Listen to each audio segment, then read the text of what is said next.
Lecture intégrale du livre d'André Lamorte, « Pourquoi suis-je chrétien ?» André Lamorte, 1896-1980, fut pasteur de l'église réformée évangélique d'Aix-en-Provence. Il s'agit en fait d'une brochure d'une 20aine de pages. Nous en mettons le lien de téléchargement gratuit dans les commentaires de cette vidéo. L'auteur commence sa réflexion par la citation de deux passages bibliques. Tout d'abord Matthieu 23, versets 8 à 10. « Vous ne vous faites pas appeler maître, dit Jésus, car un seul est votre maître, et vous êtes tous frères. Et n'appelez personne sur la terre votre père, car un seul est votre Père, celui qui est dans les cieux. Ne vous faites pas appeler directeur, car un seul est votre directeur, le Christ. » Un autre passage des Actes des Apôtres, chapitre 11, verset 26. « Ce fut à Antioche que, pour la première fois, les disciples reçurent le nom de chrétiens. » Pourquoi suis-je chrétien ? Dans le sentiment très vif des imperfections de ma vie chrétienne, je voudrais essayer de vous dire pourquoi j'ai choisi délibérément Jésus-Christ comme maître, alors que tant de maîtres s'offraient à moi sur la terre.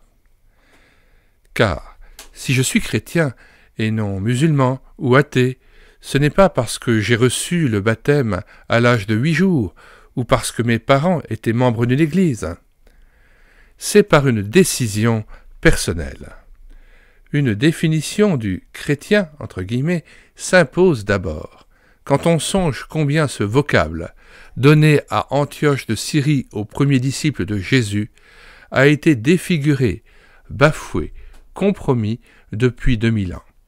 Quand on songe à toutes les erreurs et à tous les crimes commis sous le couvert des termes de christianisme ou chrétienté. On ne naît pas chrétien, on le devient, déclarait fort justement Tertullien. Mais on ne le devient pas par un acte d'adhésion extérieure à une religion dite chrétienne, comme on devient membre d'un parti politique.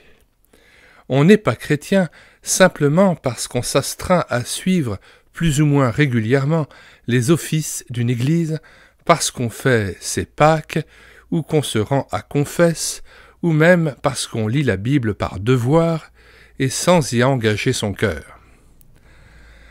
Acte 11, versets 19 à 26, nous dit que les hommes et les femmes qui reçurent à Antioche pour la première fois le nom de chrétiens étaient des convertis au Seigneur. Acte 11, verset 21, des gens attachés d'un cœur ferme au Seigneur.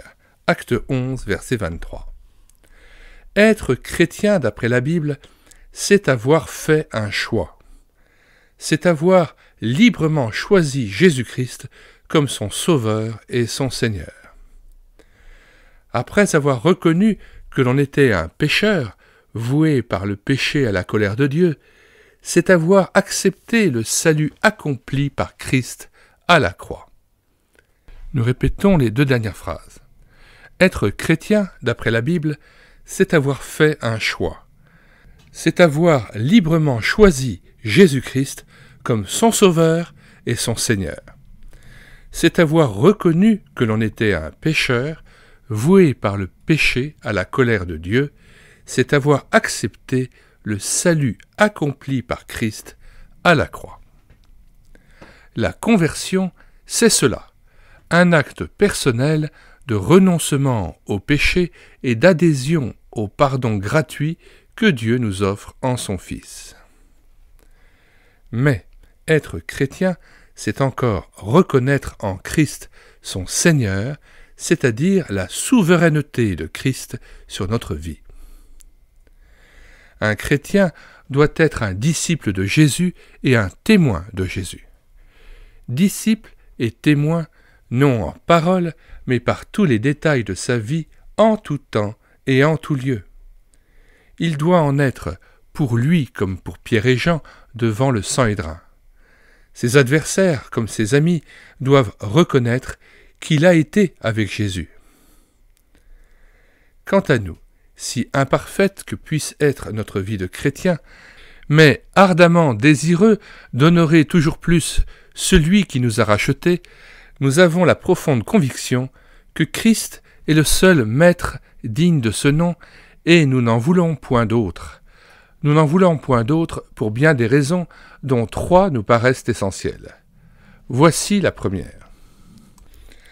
Nous avons soif de la vérité. Non pas de vérité relative, subjective, non d'approximation, mais de la vérité objective, indiscutable, universelle. Quand il s'agit des domaines de la science, nous pouvons accepter que la vérité d'aujourd'hui puisse être considérée demain comme une erreur. Mais quand il s'agit de la loi morale, ou de notre bonheur, et surtout de notre avenir éternel, nous avons soif d'absolu, soif de pouvoir dire « c'est cela, et pas autre chose ». La vérité qui ne souffre aucune discussion, aucune contradiction, qui donne au cœur comme à l'esprit la pleine sécurité pour le présent et pour l'avenir, elle ne se trouve nulle part ici-bas. Quelle est l'idéologie politique vraie? La monarchie? La dictature? La démocratie? Chacune peut répondre aux réflexes souvent passionnels d'une minorité agissante, mais aucune ne saurait répondre pleinement à l'idéal comme aux besoins profonds de toutes les collectivités qui composent une nation. Aucune n'apporte la paix, la justice, le bonheur pour tous.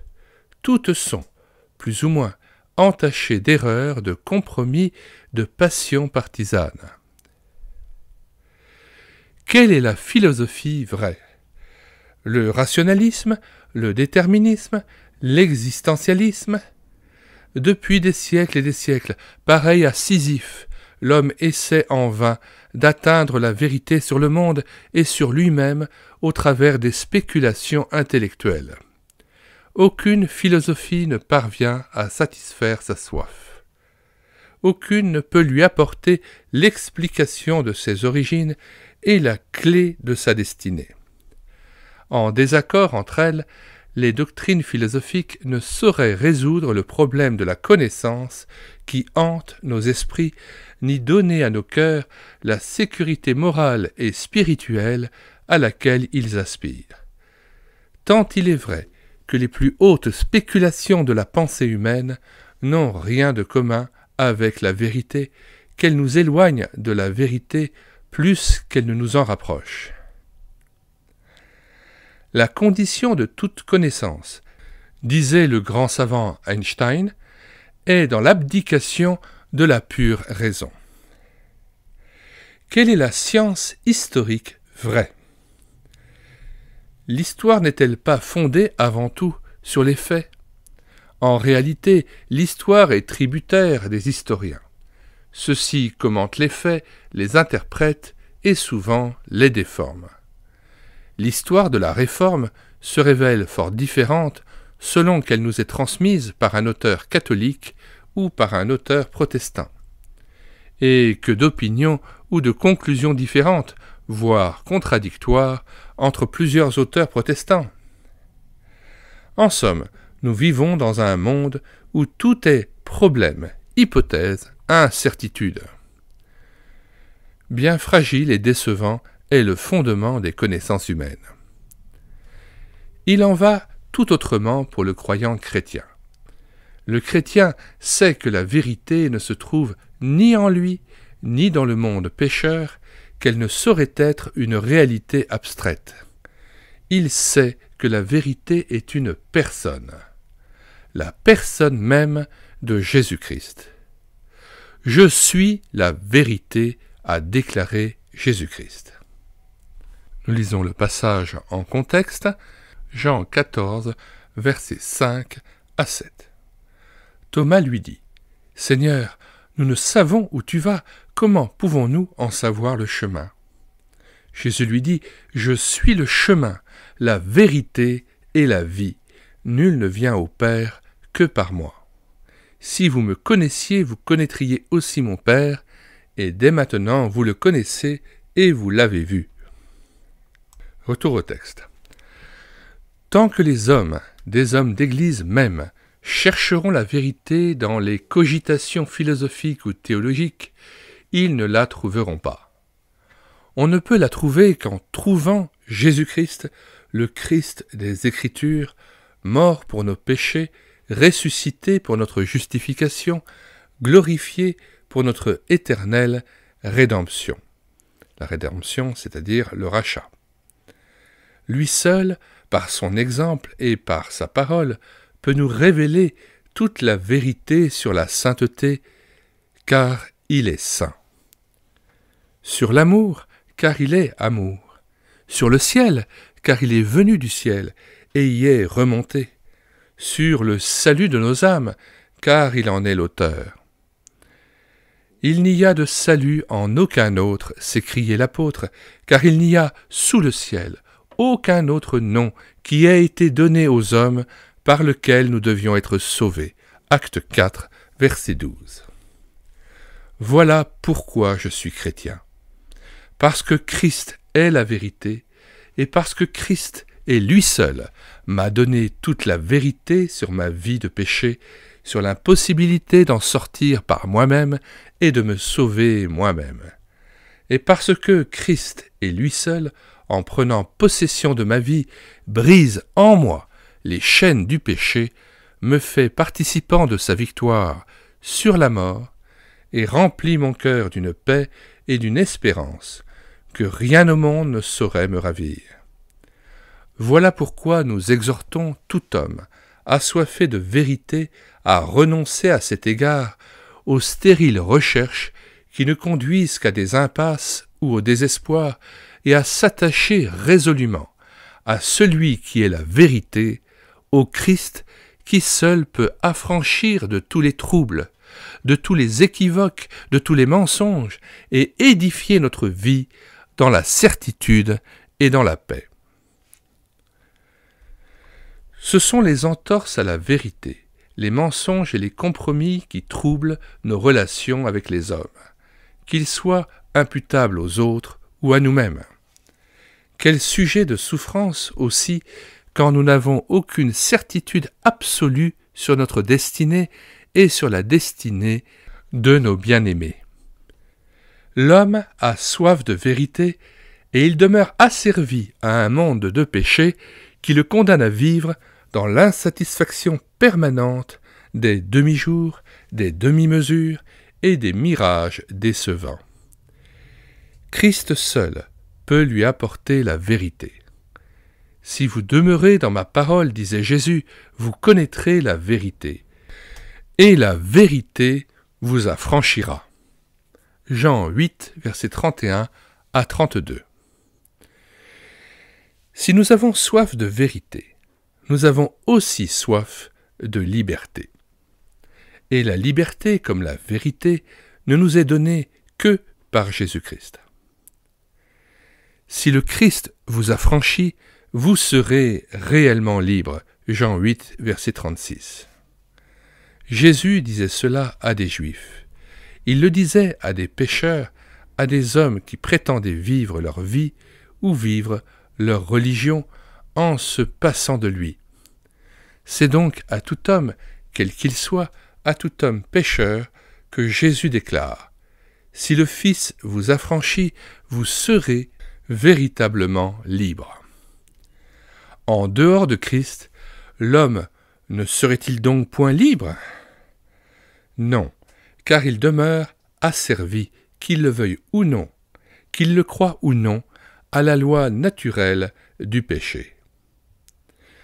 L'homme fut créé libre, c'est-à-dire dans une association étroite et volontaire avec Dieu qui devait le libérer des séductions de Satan et lui permettre d'atteindre ainsi au plein épanouissement de l'être créé à l'image de Dieu.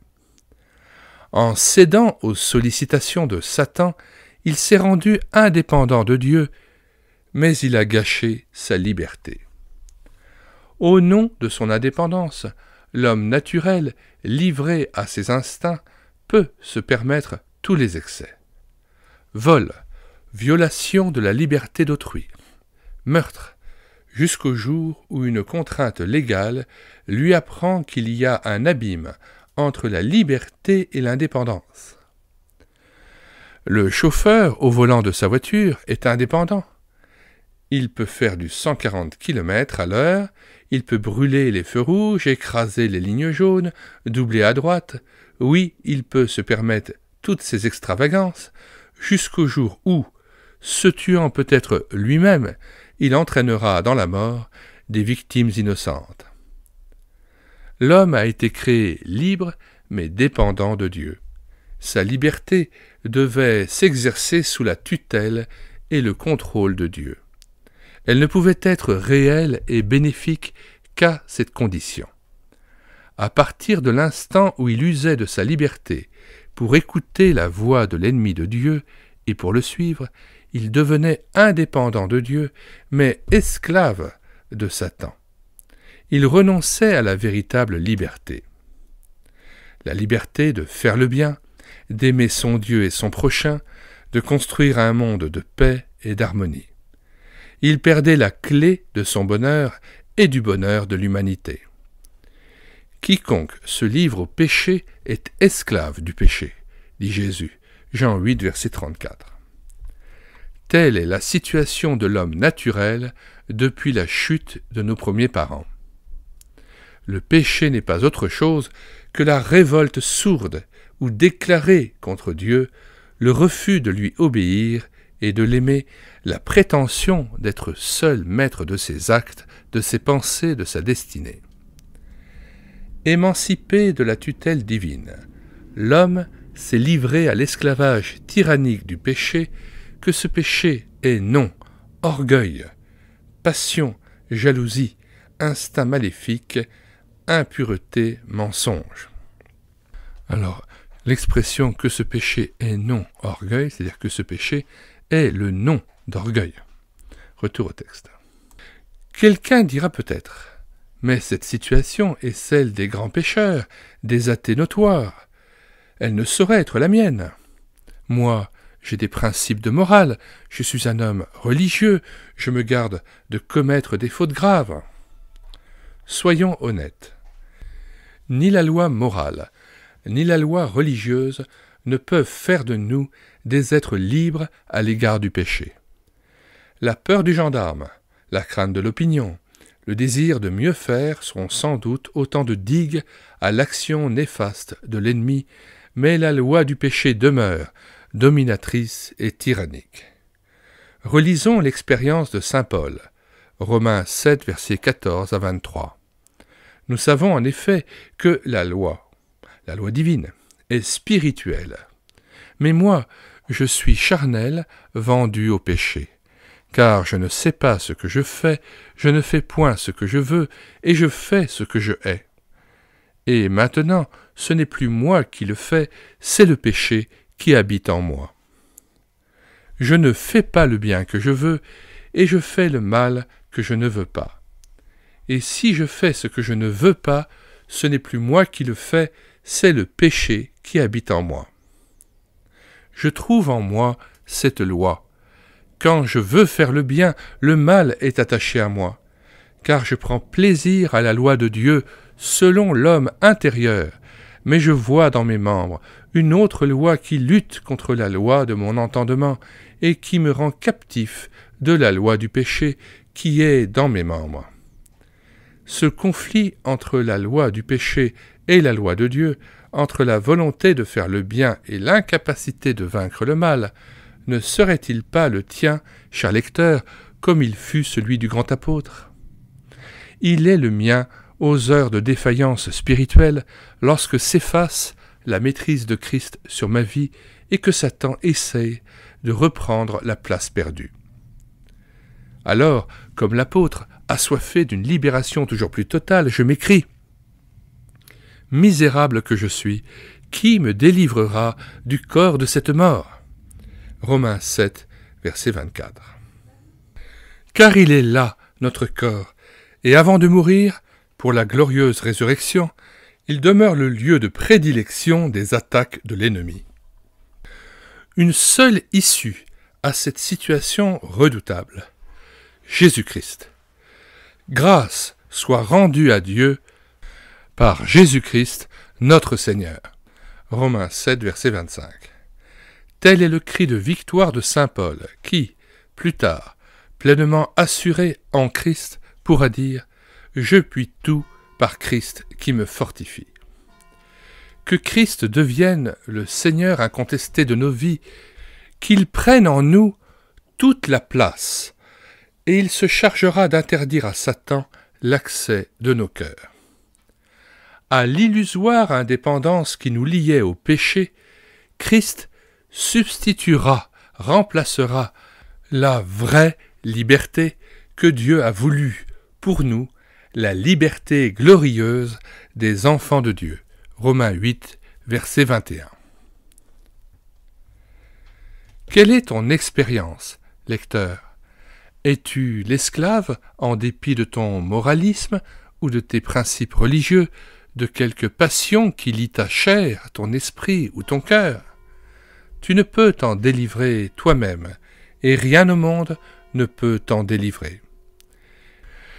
Mais Christ, lui, le peut, si tu consens à faire de lui le souverain maître de ta vie. Ce qu'il a fait pour Saul de Tarse et pour des multitudes de pécheurs enchaînés depuis des siècles, il veut le faire pour toi. Il veut le faire pour tous les hommes. Si le Fils de Dieu vous affranchit, vous serez réellement libre. L'Évangile de Jean, chapitre 11, versets 17 à 27, rapporte que Jésus étant arrivé à Béthanie, trouva que Lazare était déjà depuis 4 jours dans le sépulcre.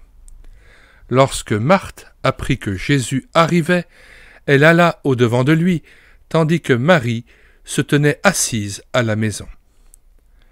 Marthe dit à Jésus, « Seigneur, si tu eusses été ici, mon frère ne serait pas mort.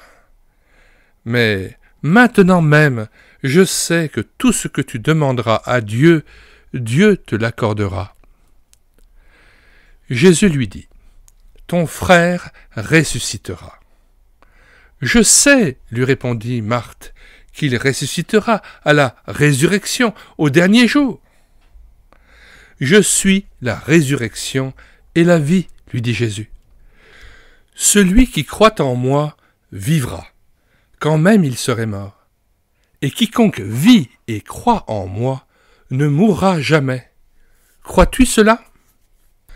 Elle lui répondit, « Oui, Seigneur, je crois que tu es le Christ, le Fils de Dieu, qui devait venir dans le monde. » À la question « Pourquoi suis-je chrétien ?» nous avons répondu successivement. Parce que j'ai soif de vérité et parce que j'ai soif de liberté. Il nous reste une troisième réponse. La voici. Je suis chrétien parce que j'ai soif de vie éternelle. Hors de Jésus-Christ, proclamait le poète Mistral, il n'y a que pourriture, sauvagerie et dissolution. Hors de Jésus-Christ, nous l'avons vu, il n'y a pas de vérité, il n'y a pas de liberté. C'est le mensonge et la nuit du doute, et c'est l'esclavage du péché. Mais c'est aussi, au terme du long cortège de nos peines et de nos espoirs déçus, la terreur de la mort.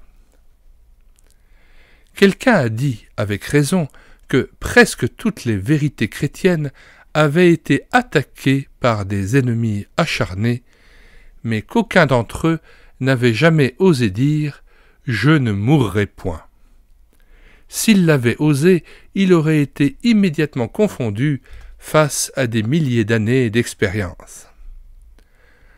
L'homme, même apparemment le plus heureux, sait que sa vie n'est qu'un souffle, qu'elle peut lui être ôtée à tout instant.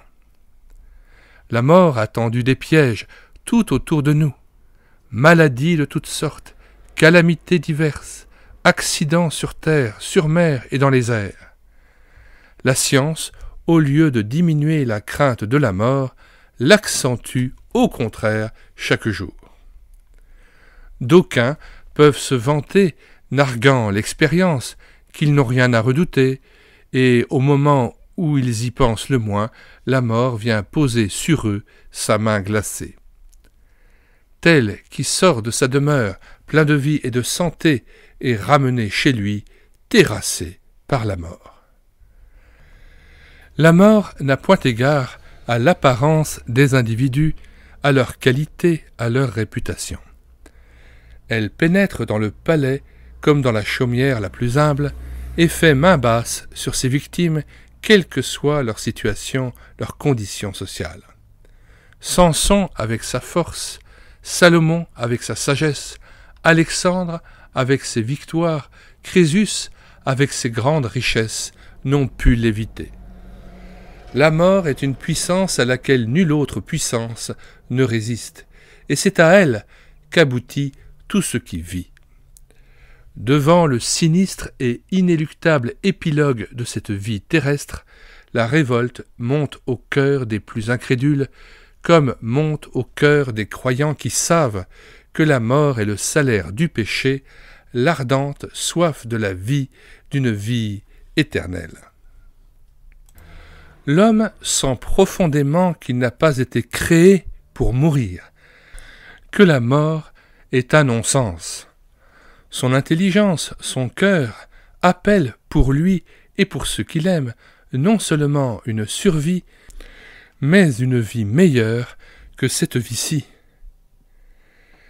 Mais où trouver la certitude et les conditions de cette existence meilleure, de cette vie triomphant à jamais de la souffrance et de la mort, et qui puisse assouvir enfin les soifs les plus légitimes de nos âmes?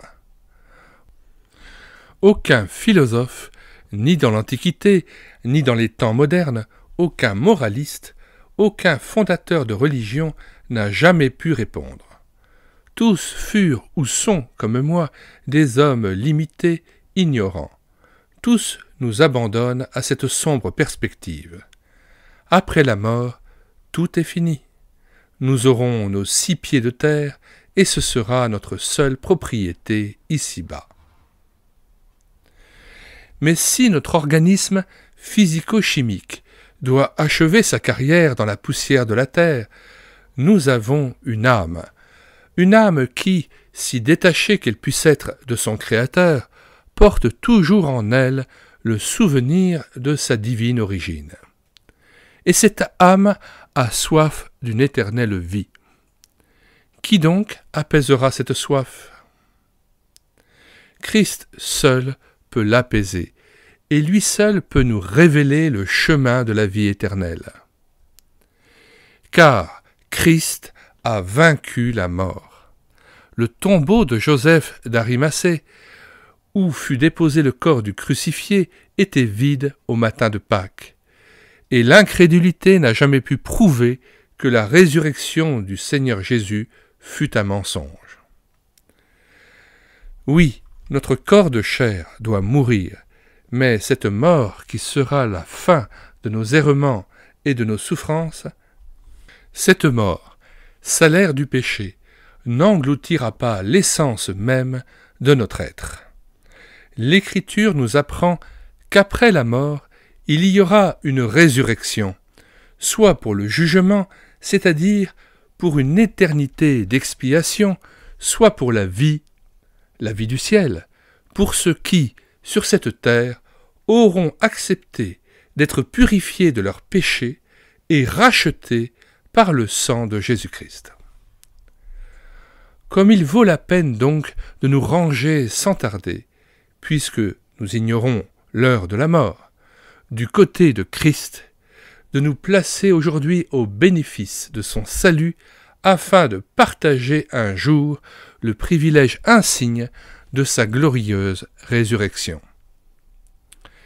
Christ est ressuscité, et sa résurrection est le gage de la nôtre, le gage de la vie éternelle pour tous ceux qui croient en lui. Celui qui croit en moi vivra, quand même il serait mort, déclare Jésus, Jean chapitre 11, verset 25. Et quiconque vit et croit en moi ne mourra jamais, Jean 11, verset 26. Je connais mes brebis, je leur donne la vie éternelle, et elles ne périront jamais. Et personne ne les ravira de ma main. Jean 10, verset 28. Il n'y a plus aucune condamnation, écrit saint Paul, pour ceux qui sont en Jésus-Christ. Romains 8, verset 1. Confucius est mort. Bouddha est mort.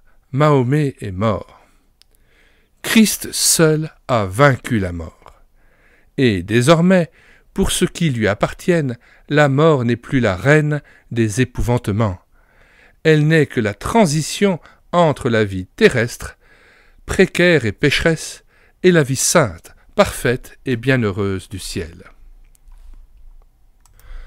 Voilà pourquoi nous voulons que Christ règne sur nous.